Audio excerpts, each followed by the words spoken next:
Muito boa noite para você. Falamos ao vivo aqui pela TV Jornal em mais uma edição do I10 Debate. E hoje, como você veio de casa, meu convidado é o vereador e médico também aqui de Limeira, Marcelo Rossi. Primeiramente, muito obrigado. A gente sabe que a agenda de vereador e de médico não é muito fácil, mas o senhor conseguiu estar aqui hoje. Muito obrigado pela presença. Aproveitar e agradecer o convite. É sempre muito bom estar num programa de prestígio como o seu. E a gente veio com maior alegria. Aliás, chama atenção também a atuação, a gente vai falar parte aqui do programa sobre a atuação como vereador do Marcelo Rossi. Chama atenção, avaliando por cima, Marcelo, ainda é muito inicial, né? A gente está no primeiro ano aí de mandato, essa questão de coerência, né? Uma coisa que se buscou tanto e se falou tanto na época de eleição mesmo, né? Chama atenção, então, um trabalho sendo construído com coerência. Primeiro, vamos aproveitar, isso é inevitável a gente fazer, a gente tem aí uma experiência, embora que pequena e inédita para você, mas que já tem aí um tempo, né? 9 meses desde o início do ano. No final das contas, essa tem sido uma grata experiência ou uma experiência um pouco diferente daquilo que você esperava? Eu confesso a você que é uma somatória, é uma alternância de sentimentos. Existem momentos de alegrias, existem momentos de frustrações, existem momentos de decepções, mas essa foi uma das propostas, né? Nós entramos na política justamente para poder agregar, né? Para poder sairmos da nossa zona de conforto, como você bem disse, eu sou médico, eu não sou político.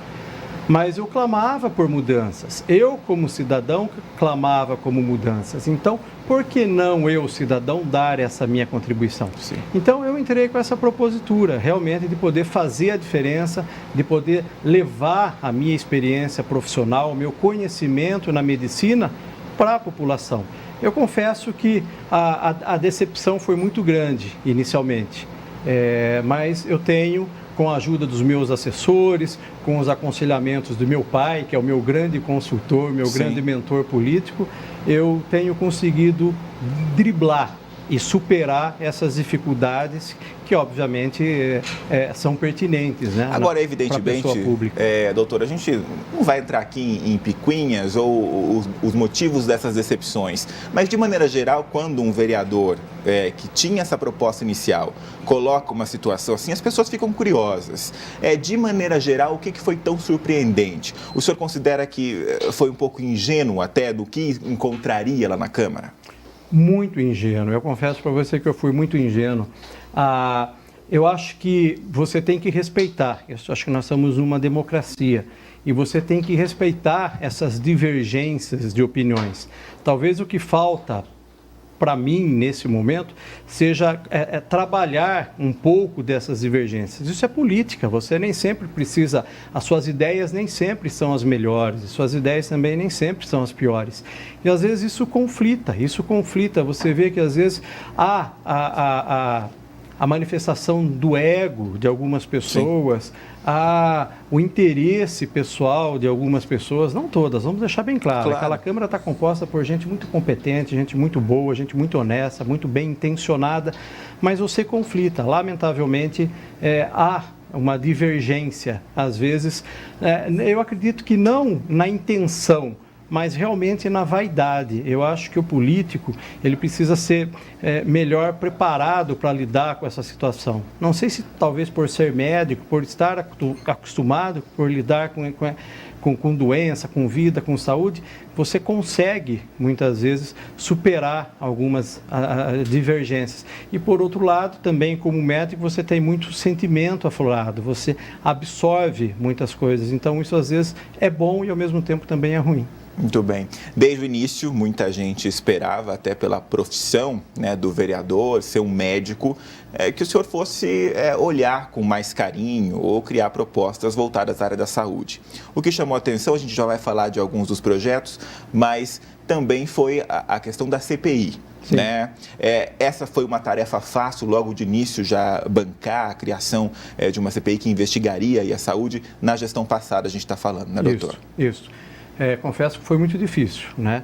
É uma situação totalmente inusitada, totalmente inédita, porém nós fomos procurados, eu faço parte da Comissão de Saúde da Câmara, e nós fomos procurados pelo Conselho Municipal, pelo presidente do Conselho Fiscal de Saúde, onde houve uma rejeição da aprovação das contas do terceiro quadrimestre de 2016, onde eles apuraram um possível déficit de 10 milhões. Sim. E o remanejamento indevido de contas, de blocos, né, entre a Secretaria de Saúde.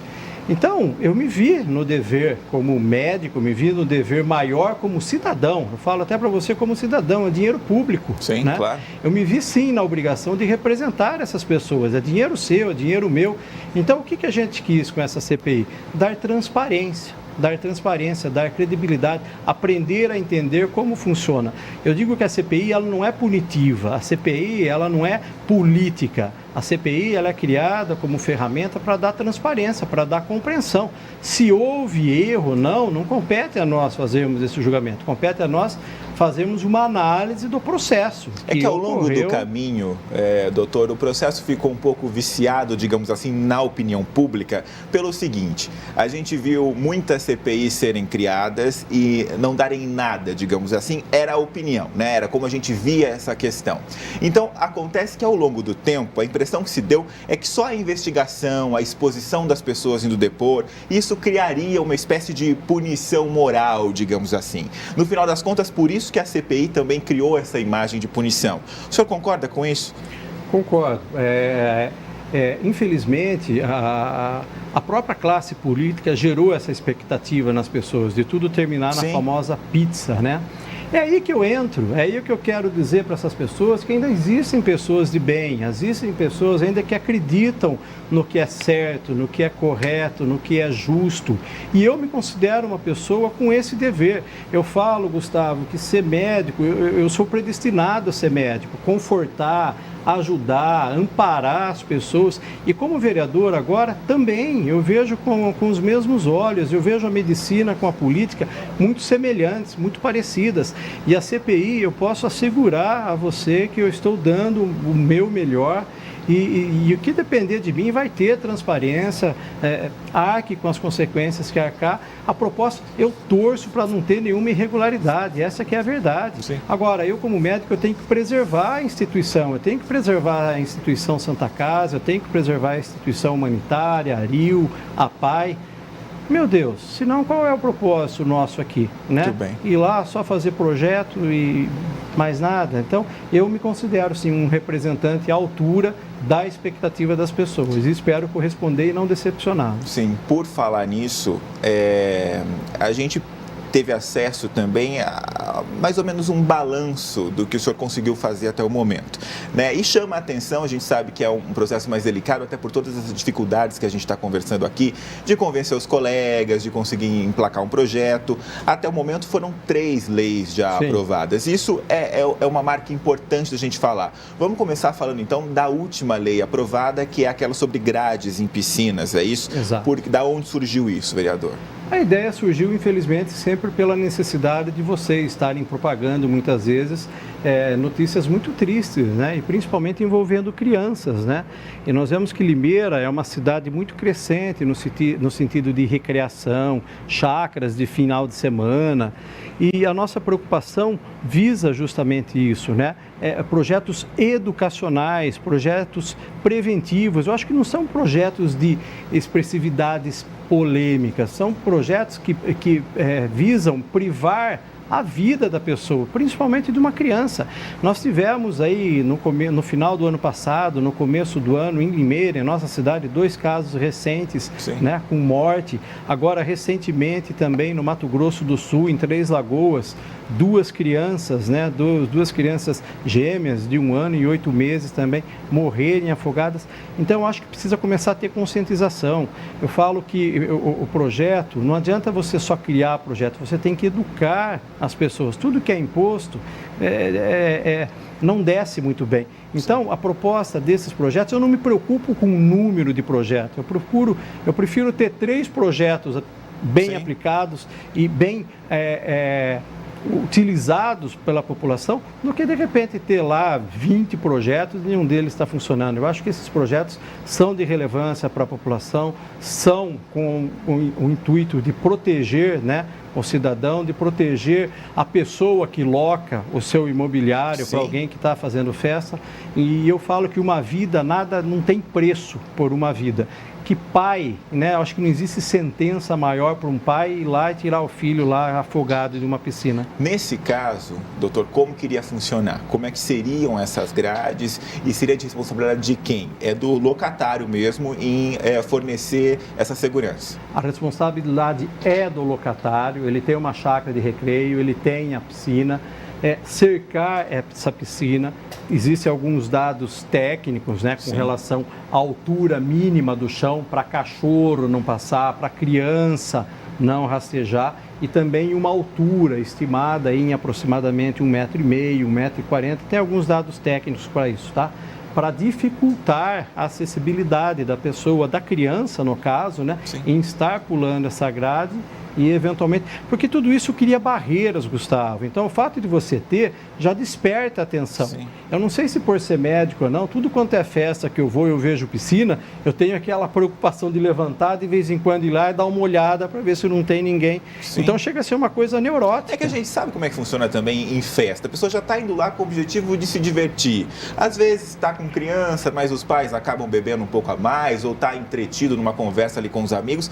É difícil, embora seja necessária esse monitoramento, né, dos filhos. Mas pode acontecer, e não é que essa grade vai evitar, mas ela dificulta. Cria uma barreira, cria uma tensão. Você vê uma criança pulando uma grade, pera lá, vai lá. Então, eu acho que são medidas proativas, né? Você evita chegar numa condição de uma catástrofe, por exemplo. Então, eu acho que é uma lei de importância, eu acho que é um projeto que tem que ser visto com bons olhos, né? Nós estamos preservando a integridade das pessoas, nós estamos valorizando o locatário. Olha, o meu imóvel ele tem segurança, eu me preocupo com a segurança, né, dos meus usuários. Então, a proposta veio de encontro com essa visão, evitar tragédias. E na elaboração da lei existe também a maneira como isso vai ser fiscalizado, ainda depende da sanção da prefeitura, né, para entrar em vigor, digamos assim, mas a lei pode indicar isso, doutor? Como é que vai ser feita a fiscalização? Quem vai fiscalizar isso? A prefeitura vai ficar responsável pela fiscalização e precisa, como você bem disse, né, ainda ser sancionada. Mas eu acredito que é algo que precisa ser melhor, talvez, trabalhado. Tudo que é novo, Gustavo, exige realmente adaptação, exige realmente estudo, existe realmente uma compreensão de todo o processo. Mas eu acredito que quando você tem um projeto que vem agregar, eu acho que tudo é muito bem-vindo e visto com bons olhos. Muito bem. A gente vai fazer a primeira pausa do Ideias Debate. Na sequência, a gente fala sobre outras leis que o vereador Marcelo Rossi já conseguiu aprovar na Câmara e fala também sobre um assunto que ele domina, que é justamente a medicina mais voltada às doenças relacionadas aos idosos. Inclusive, tem evento ainda neste mês relacionado ao tema, a gente vai divulgar aqui. Não saia daí, a gente volta já.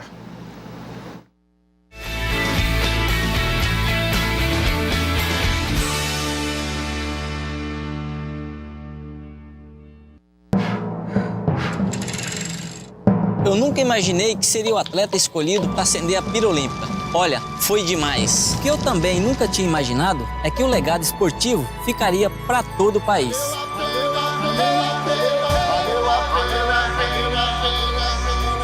De norte a sul, tem legado. Eu tenho corrido pelo Brasil inteiro e não canso de ver as pessoas aproveitando a infraestrutura que é uma das mais modernas do planeta. E o mais bacana é que não é só para atletas, é para todo mundo. O esporte está mais perto de todos os brasileiros. Agora, podemos ser mais que o país do futebol. Podemos ser o país da canoagem, do judô, do atletismo, do boxe, da natação. O trabalho continua. O país está vivendo uma grande virada esportiva.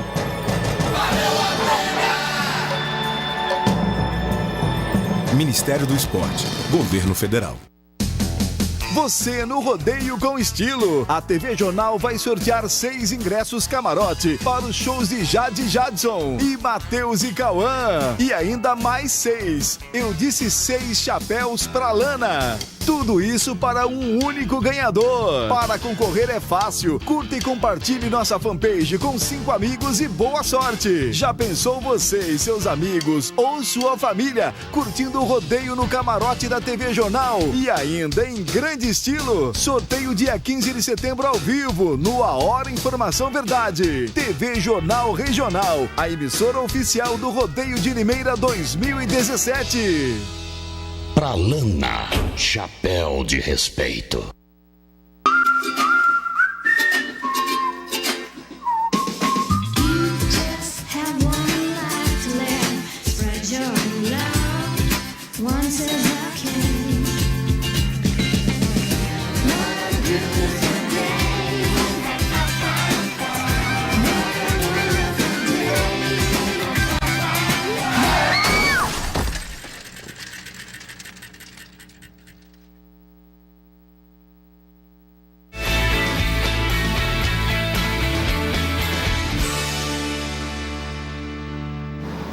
De volta e ao vivo com o Ideias Debate, hoje recebendo aqui o vereador e médico Marcelo Rossi, aqui de Limeira. A gente falou de uma das leis aprovadas, que era a referente a grades, né, em torno das piscinas.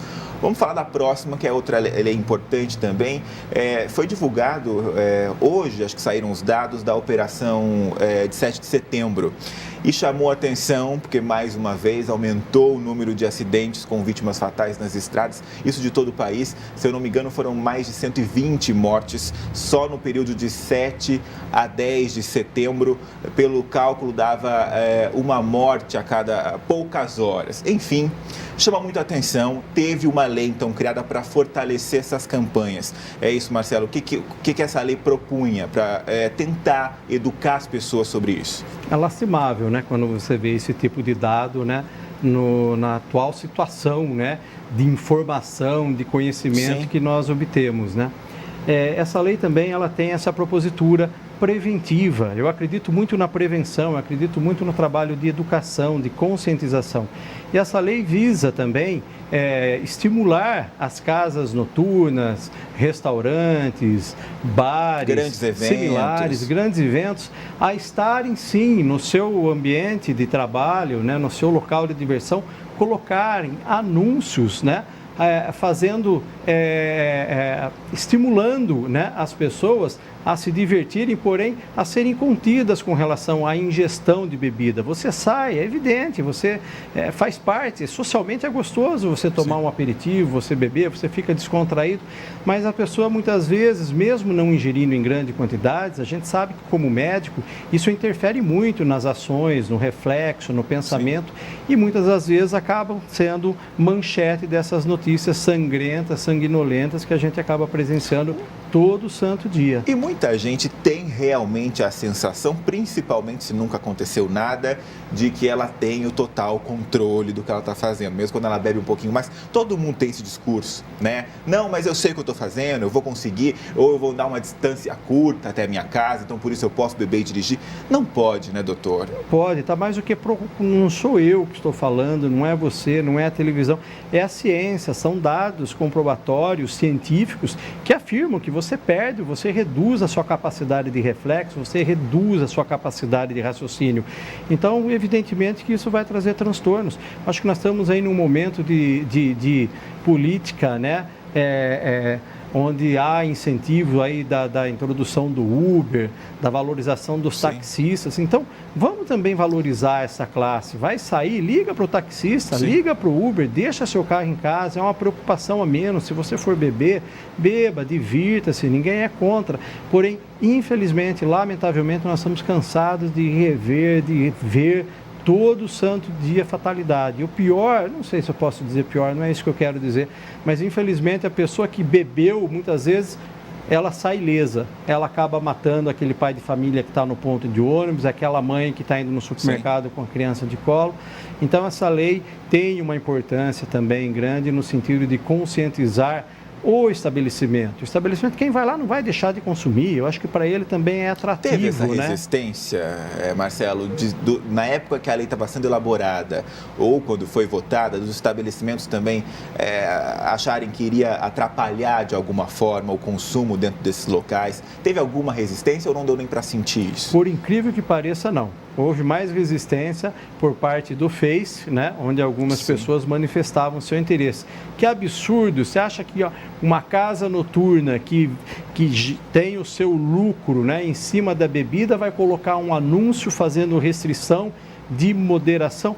Mas esse é o nosso grande diferencial, né? Eu acho que é a conscientização, é a educação. As pessoas falam tanto em cidadania, né? As pessoas não respeitam o mínimo, a vaga de um deficiente físico, não respeitam um vago de idoso. Você está no carro da frente, ele joga o lixo pela janela. Então, acho que é isso que precisa, esses projetos precisam dar esse start, precisam dar essa comoção nas pessoas, que você dirigindo, você não está respondendo por você tem que responder pelo outro também, você pode estar matando uma pessoa. E isso, tudo por quê? Porque no nosso país as leis são frágeis, você atropela alguém, você mata alguém, você paga uma fiança, você sai. Então, lamentavelmente, são ferramentas. Eu acho que tem todo um processo que precisa ser melhor elaborado, que precisa ser construído, mas eu acho que tem que ter, sim, conscientização, tem que ter informação, tem que ter educação e tem que ser persistente com essas ferramentas. Que é direto, o que nós temos. Né, doutor? A lei prevê também que seja feito uso de imagens que realmente chamem a atenção dessas pessoas. Gustavo, eu morei por 6 anos em São Paulo. Boa parte da minha formação acadêmica foi em São Paulo. Eu tive a oportunidade de pegar o final do mandato do prefeito Jânio Quadros. E ele usava como política para diminuir acidente de trânsito. Você, como jornalista, deve talvez ter lembrança disso. Ele usava os carros, né, todos destruídos, todos contorcidos, em certos pontos da cidade. Ele colocava o carro em cima do canteiro ali da Avenida Paulista, de Santo Amaro, onde eu trabalhava, na Santa Casa, ali em Santa Cecília, para chocar realmente, para poder...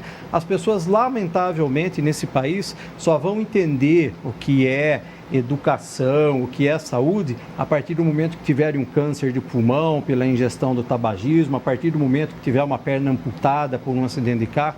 Então, lamentavelmente, eu acho que são metodologias um pouco dramáticas, mas eu acho que necessárias para poder fazer a população acordar. A gente fala sobre isso atualmente, né? Tem um professor que muita gente ouve hoje em dia e segue, vai nas palestras do Leandro Carnal, que ele fala a respeito desses temas e coloca que ele só vê como possibilidade disso acontecer como coerção e consenso, né? Que é justamente então ter uma lei para coibir aquilo que está errado e até que ela se torne um consenso das pessoas. Ele cita um exemplo muito comum no nosso dia a dia. Aliás, revendo o arquivo da TV Jornal, aconteceu aqui não faz muito tempo.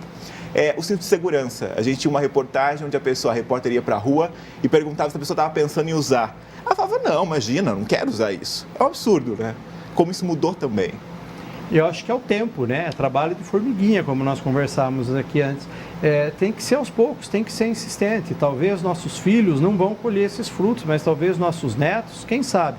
Mas eu digo que antes de tudo isso precisa ter uma conscientização da população. Não adianta você falar que o político é corrupto, que o político ele esconde dinheiro, que a política é suja, desonesta, que tudo acaba em pizza, se você não começar a dar esses exemplos mínimos de cidadania, como respeito a idoso, dar a vaga a um idoso no ônibus, furar fila. São coisas assim, muito feias, muito mal educadas. Eu não sei como a pessoa ainda consegue, né? A praticar esse tipo de ato nos tempos atuais. Muito bem, chama a atenção também, é uma questão até, acho que culturalmente brasileira, né, doutor? A gente tem esse comportamento de, já que está ruim mesmo, então a gente projeta a culpa em alguém que está nos representando de alguma forma. Então, a minha vida está uma porcaria porque os políticos são ruins e o noticiário também não ajuda com isso, né? E as descobertas, as novas descobertas diárias que são ventiladas na imprensa, e isso evidentemente não é culpa da imprensa, é o dever de dar luz a essas questões, mas um médico que quer se tornar político ou não tinha minimamente vocação para isso, mas acabou político, Como é que um médico coloca à frente uma carreira bem-sucedida para entrar num meio onde a imagem dessa pessoa não é tão boa assim? Doeu esse processo? Doeu, custou caro, está custando caro, no sentido financeiro realmente está custando caro. Eu brinco com a minha assessoria, né, que eu estou pagando para ser político. Mas é por acreditar. Eu acho que as pessoas precisam acreditar. Existem pessoas de bem, existem pessoas honestas, existem pessoas intencionadas. Gustavo, as pessoas não querem grandes coisas. Eu fui fazer a minha política, eu fiz minha política com 15 mil reais. Eu fui no banco, eu resolvi ser político 3 semanas antes do término da inscrição para vereador. Porque eu fiquei indignado com certas circunstâncias, o ápice do Lava Jato, eu falei, não, eu tenho que dar uma contribuição. As pessoas de bem precisam começar a dar a cara, as pessoas de bem precisam vir à frente e mostrar que esse país, que essa cidade tem jeito. Então, é conflitante para mim, né? Como médico, eu estou muito bem sucedido, graças a Deus, eu me sinto realizado, eu tenho respeito dos meus colegas médicos, eu tenho respeito dos meus pacientes, mas eu achei que eu precisava dar uma contribuição, eu precisava dar exemplo além, né, para esses meus amigos, para esses meus colegas, para os meus filhos, para a minha cidade que eu amo, que eu gosto, eu adoro Limeira, eu nasci aqui, eu quero morrer aqui, e eu queria muito deixar um legado para essa cidade, eu queria que o meu nome ficasse nos anais da cidade, aquela coisa mesmo, sim, entendeu? Claro. Mas como uma pessoa que plantou, que deixou coisas boas, que deu esperança, que trouxe a credibilidade para as pessoas.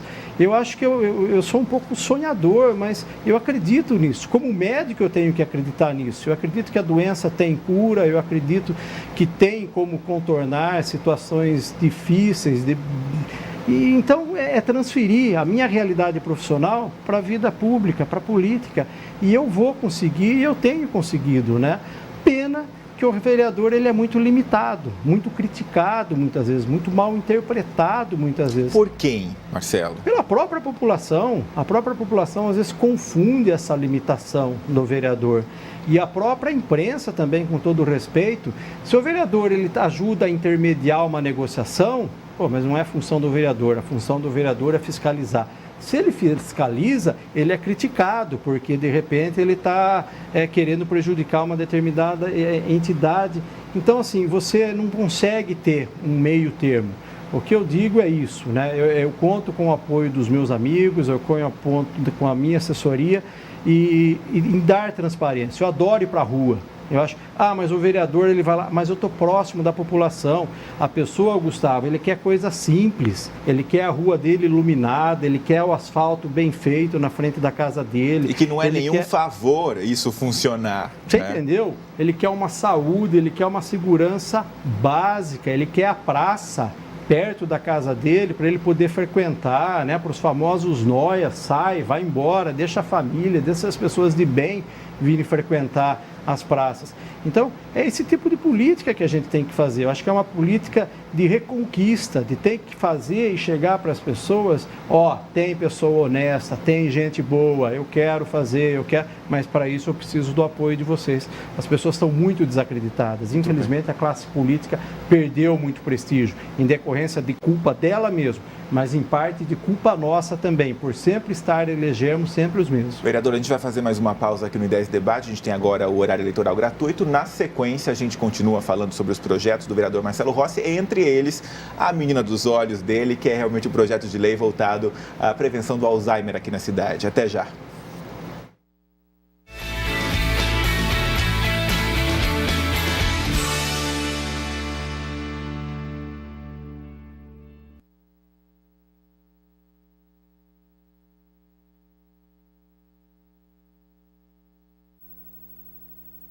Mulheres são atacadas em locais públicos a qualquer hora do dia ou da noite. O PMB está ao lado das milhares de mulheres que saem às ruas com medo todos os dias. Mais do que só dizer que é preciso ter mais mulheres na política, é preciso dar assento e voz a essas mulheres por um Brasil mais justo e igualitário. Chega de assédio, chega de preconceito, chega de corrupção, chega! O que é moral hoje para as pessoas? Quem entende hoje de moral? Temos que mudar essa política. De que forma? Como? Eu acredito que só com uma nova geração de pessoas novas que nunca se comprometeram com todo esse sistema que está aí. No Partido da Mulher Brasileira, a mulher ocupa assento na política. Como um profissional de segurança pública, convivo todos os dias com a violência doméstica. É necessário encorajar as nossas mulheres. Por isso, abrace nossa causa. Venha para o PMB. Busco a representatividade da mulher na política. Se hoje sou filiada pelo PMB, é justamente para dar voz à mulher. A mulher é fundamental para a defesa e proteção do meio ambiente e dos animais. Por isso, convido você, mulher sensível, consciente e corajosa, a participar deste processo de transformação, permitindo que possamos construir uma nação justa e solidária. A que queremos e merecemos. Em todo o Brasil, nossos parlamentares e presidentes regionais atuam de forma integrada por um Brasil melhor. O PMB tem que servir como ferramenta de trabalho para a construção de uma sociedade mais justa para todos. A importância da mulher na sociedade é algo notório. Embora a luta por igualdade de condições ainda seja uma realidade necessária, a gente tem que continuar lutando todos os dias. Nós, homens, temos um papel importante na construção dessa nova sociedade, onde a mulher tem que ter o seu espaço respeitado em todas as áreas, principalmente na política. A violência, muitas das vezes, é fruto do machismo incutido nesse sistema. Quando a mulher é encorajada a denunciar, ela encontra muitas barreiras. A falta de sensibilidade dos profissionais de segurança pública, bem como a falta de estrutura nas próprias delegacias. Isso faz com que o processo da denúncia cause ainda mais sofrimento à própria vítima. Esses sintomas são a amostra de que o machismo ainda faz parte de nossa cultura. O ciclo vicioso gerado pela desigualdade é perigoso e precisa ser quebrado imediatamente. Agora, assumindo um cargo público, também estou comprometido com as causas do PMB e principalmente com as causas femininas. Igualdade de gênero não é privilégio, é direito. Até quando precisaremos esperar para termos oportunidades, condições e salários iguais? O fim dessa disparidade salarial é fundamental para a igualdade entre homens e mulheres. Homens e mulheres têm os mesmos direitos e deveres. O Acre teve Laélia Alcântara, a primeira senadora negra do Brasil. As mulheres hoje no PMB têm um instrumento para essa luta. É a hora de mudar. Agora é a nossa vez. A vez de quem tem comprometimento com a nossa nação. Nosso lugar é ao lado do povo.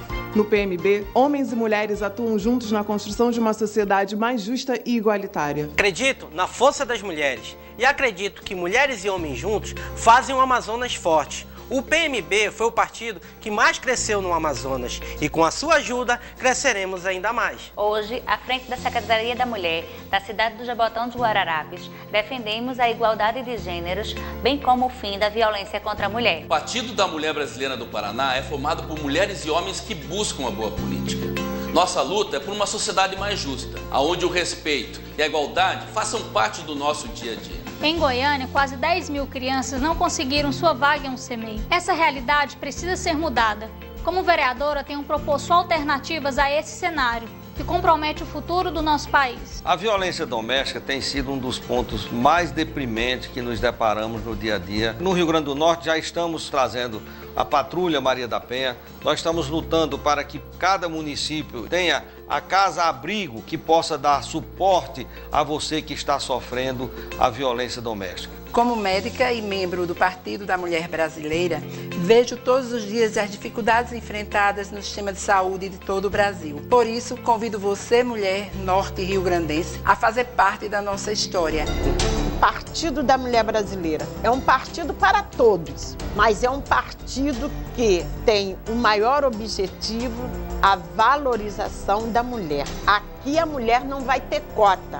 Aqui no PMB, a mulher determina, aqui o mando é dela.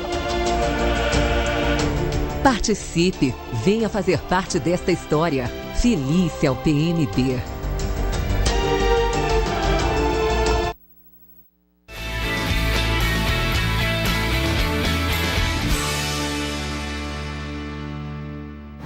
De volta ao vivo aqui pela TV Jornal com o Em10 Debate, hoje recebendo o vereador Marcelo Rossi. A gente já falou sobre outros assuntos com ele, inclusive sobre essa experiência política, né? Um médico na política, isso não é inédito aqui em Limeira, inclusive tem outros colegas atuando da mesma forma, mas ele teve uma experiência um pouco diferente e está tendo ainda com a política.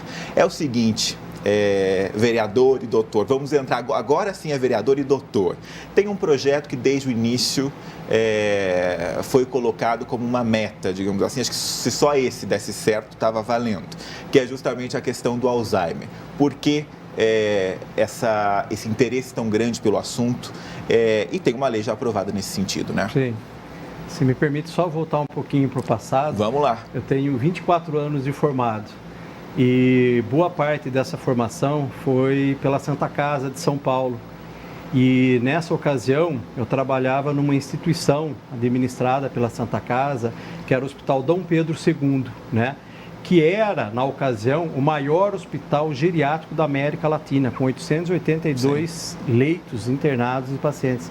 E lá eu tive esse start, esse desejo. Lá eu desenvolvi todo um trabalho, né, voltado para a demência, né? A formação minha foi voltada para a demência, os meus professores, os meus preceptores. Então, desde muito cedo, desde a formação acadêmica, eu venho dentro desse processo. E hoje eu me sinto muito à vontade, eu me sinto assim uma pessoa com um domínio, com uma segurança, com uma confiança muito grande para estar abordando esse assunto. E evidentemente que é uma doença do futuro. As pessoas, evidentemente, estão vivendo mais, felizmente, por inúmeros beneficiamentos de medicamentos, prevenção, exames. A gente está conseguindo fazer com que as pessoas sobrevivam mais. E, consequentemente, o Alzheimer, a demência do tipo Alzheimer, é o que mais vai afetar essa população idosa. Então, aí, o interesse, o desejo, o sonho de deixar, quando eu falo para você de deixar um legado, realmente é isso, de deixar implantado em nossa cidade uma estrutura, mas uma estrutura de verdade, né? Com referência a nível nacional. Para você ter uma ideia, eu fui para Rio Branco, né, no Acre, eu fui visitar, por recursos próprios, eu fui visitar a presidente da Abrasa, Maria Leitão. Sim. Fui lá conhecer toda a estrutura, todo o trabalho que ela desenvolve. Estou tendo apoio de ex-professores, né? A maior autoridade no Brasil, o Paulo Renato Canineu, geriatra, tem nos apoiado, tem nos ensinado, tem nos mostrado vários caminhos. Então, eu falei, eu tenho que concretizar isso. Eu não posso deixar isso só para os pacientes do meu consultório. Eu tenho que ampliar esse bem-estar para a população. Porque o grande prejuízo dessa doença, Gustavo, não é só para o paciente, é principalmente para a família. A família se vê totalmente desestruturada, despreparada para poder dar suporte, para poder... Ela não tem estrutura. Existe um desconhecimento também muito grande, total, né, sobre o assunto. Um desconhecimento e um preconceito muito grande. Quando você fala, hoje eu aprendi a usar o termo, eu não falo mais, olha, seu pai, sua mãe está com demência, seu pai, sua mãe está com Alzheimer. Presume-se que seu pai esteja desenvolvendo um processo demencial, de esquecimento, porque a forma como você coloca ainda causa um certo incômodo, né? Sim. Não, papai, mamãe com Alzheimer, jamais... E a pessoa já imagina o pior quadro, né, dessa condição, não imagina que existe um processo até lá e que pode ser hoje não evitado, mas pode ser melhorado esse caminho, essa trajetória. Muito. Hoje a estatística é que para cada 5 pessoas, uma vai ser portadora de demência. E hoje o que se bate muito é uma sigla CCL, comprometimento cognitivo leve. É quando dar o start, é quando descobrir as primeiras manifestações. E nós temos recursos para isso, nós temos métodos para isso, né? Não são métodos com marcadores biológicos, não são métodos com exames de neuroimagem, são simplesmente a aplicabilidade de testes neuropsicológicos. São testes aplicados por profissionais, médicos, por gerontólogo, que é uma ramificação da geriatria que tem contribuído muito, sim, terapeutas ocupacionais, onde você submete esse paciente a uma triagem Porque a demência, Gustavo, não é só a demência que pode causar distúrbios de memória. É a depressão, é a ansiedade, é a insônia, é o estresse, é o uso abusivo de certos medicamentos, é o histórico do paciente. Então você consegue, né, com a proposta desse projeto, foi justamente isso, além de trazer conscientização, né, para o próprio profissional médico, viu? Claro. O próprio profissional médico é um desconhecedor também dessa doença. Então, esse projeto vislumbra justamente isso, dar um start, dar um despertar nas pessoas. Nós estamos fazendo um trabalho que para mim está sendo imensamente gratificante, que é falar nas escolas. A gente está falando para crianças de 9, 12 anos, né, a valorizarem seus avós, a prestigiarem seus avós, a estarem atentos a mudanças comportamentais. Eu achei que precisasse de uma estrutura técnica, né, para de repente falar, passar esse tipo de informação para as pessoas. Mas as pessoas hoje elas são bem preparadas, né? Apesar de elas não aplicarem muito, mas elas são bem preparadas para absorver esse tipo de informação. E de repente são informações simples, básicas, e graças a Deus a gente teve, né, a compreensão da Câmara, né? Eu acho que a Câmara foi muito parceira, né, em entender a criação desse projeto, e eu acho que a cidade ganha muito, os nossos idosos vão ganhar muito com a proposta da implantação desse centro, né, de referência, de prevenção e tratamento de Alzheimer. Sim. O que chama atenção também, doutor, você falou da questão do preconceito sobre o tema e tal, e colocou a questão dos dados aqui de Limeira. A gente, até a assessoria do Marcelo enviou para a gente os dados a respeito desse assunto, que mostra que, embora a gente fale do envelhecimento da população como algo muito distante, se a gente for colocar na ponta do lápis, ele está batendo a porta, e não é a população lá longe, é a população da cidade. A cidade hoje em dia já é difícil, não é preparado para atender casos assim, ou atender toda a demanda envolvendo esses casos. Se não for feito nada agora, a cidade não vai conseguir atender mesmo, é isso? Jamais.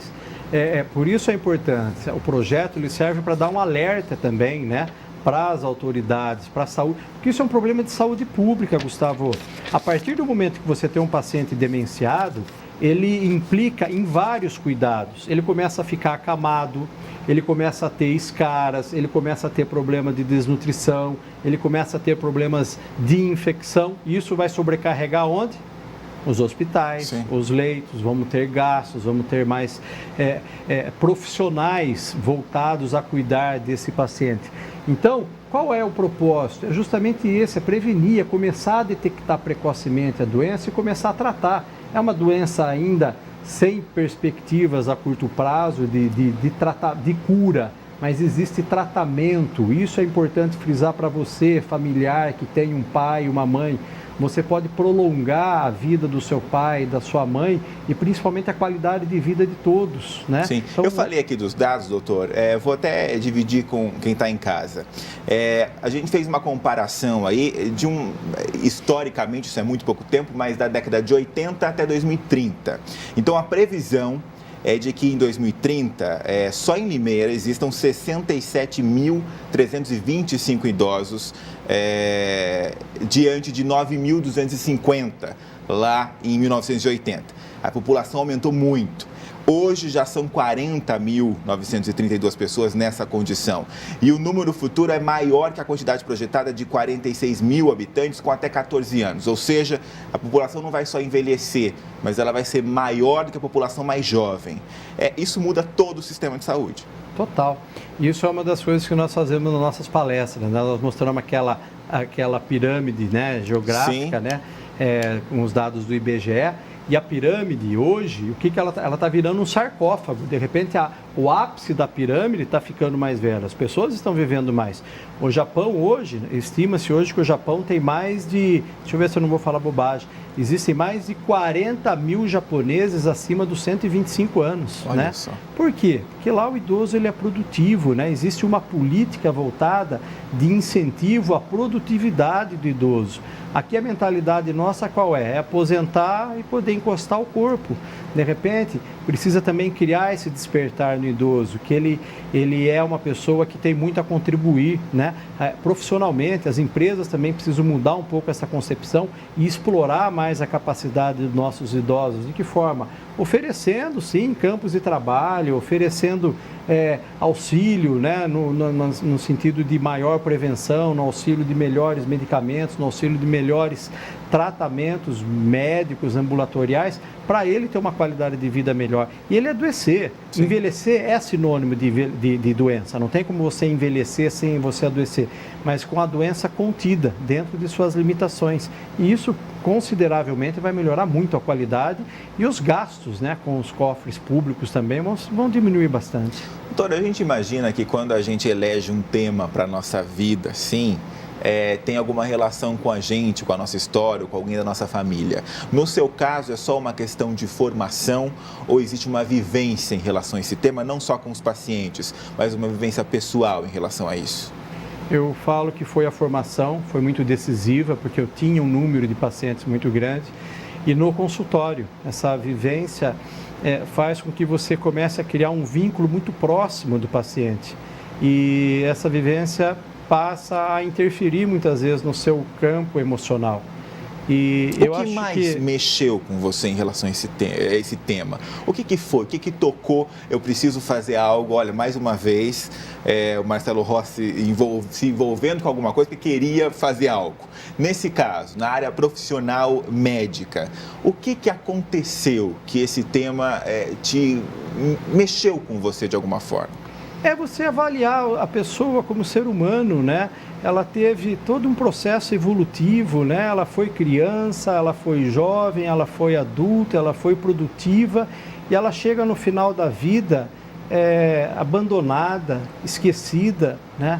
O velho, o idoso, ele é tão desprestigiado nesse nosso país e é uma pessoa que necessita de tanto carinho, de tanta atenção, fez tanto por nós.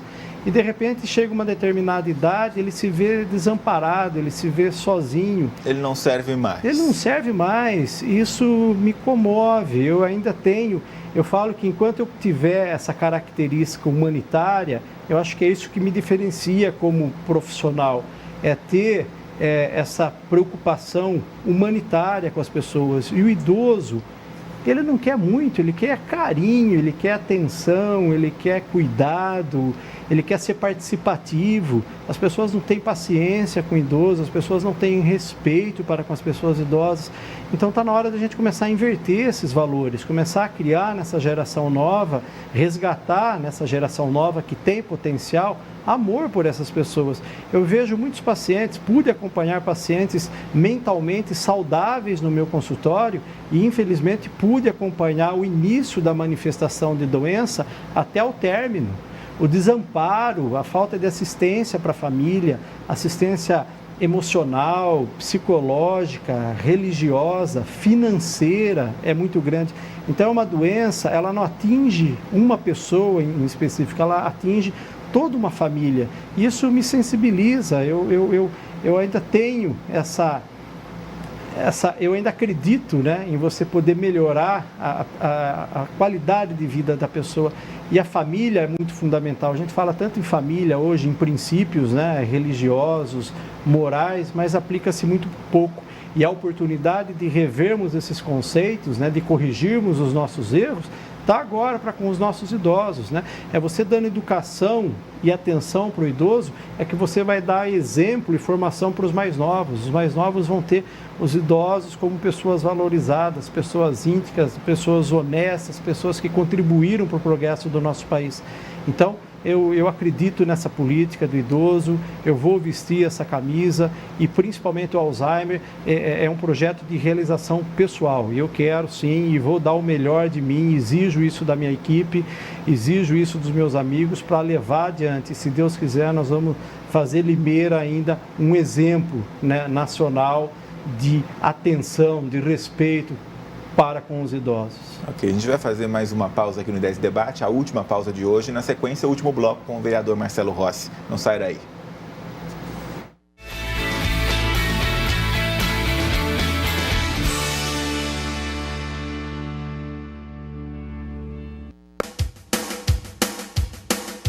TV Jornal. Dia 14, Jorge Mateus. Dia 15, Marília Mendonça. E dia 16, Jade, Jadson e Matheus e Cauã. A emissora oficial do Rodeio Limeira 2017. Apoio Cultural. Júnior Celulares, vendas e assistência técnica. Rua Alferes Franco, 324 Centro. Telefone 3703-2425. WhatsApp 989180607. Chicken Balde, crocante e gostoso. Rua Eduardo Peixoto, número 751, Jardim Nova Europa. Delivery 3441-9221. Construfera Acabamentos. Rua Vicente de Felice, número 10, Jardim Ouro Verde. Telefone 3442-3749. WhatsApp 981382994.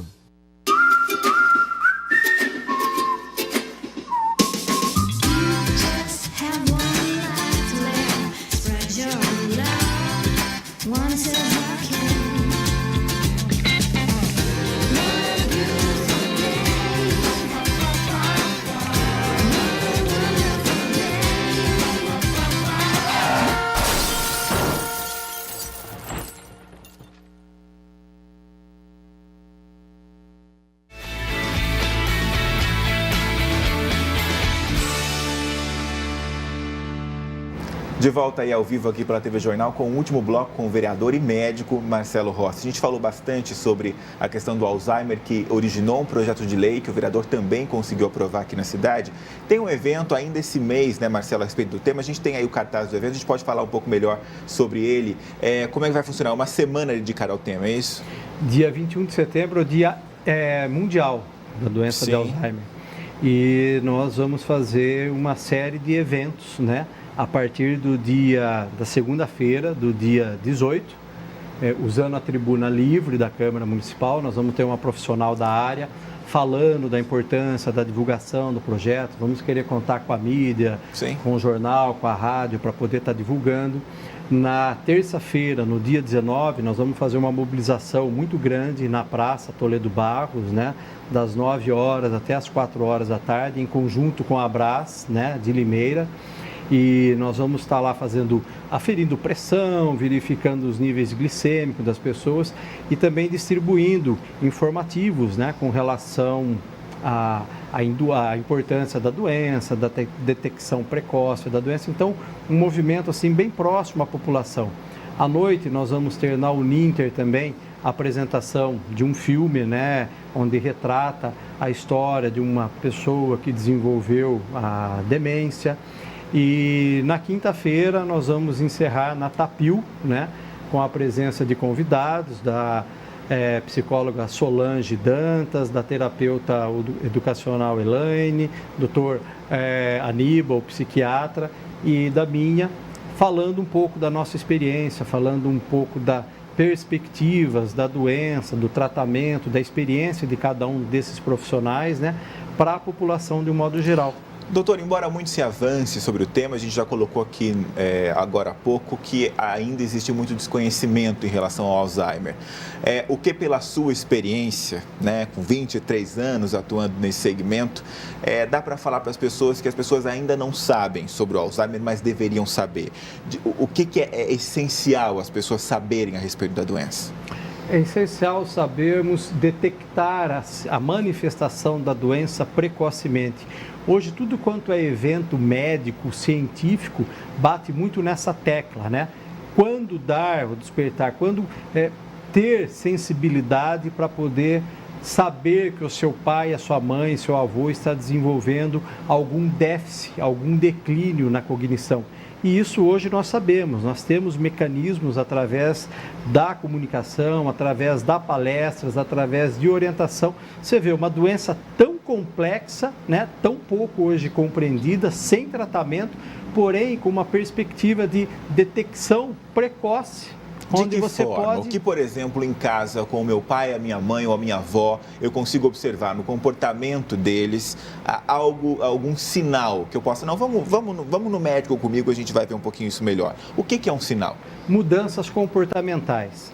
Você levanta de manhã, seu pai levanta de manhã disposto, alegre, animado, ele faz caminhada, chega na hora do almoço, ele está emburrado, ele está nervoso, ele está impaciente, à noite ele fica depressivo. Então, durante o dia, durante a semana, ele tem alternâncias da personalidade, ele tem alternâncias no comportamento.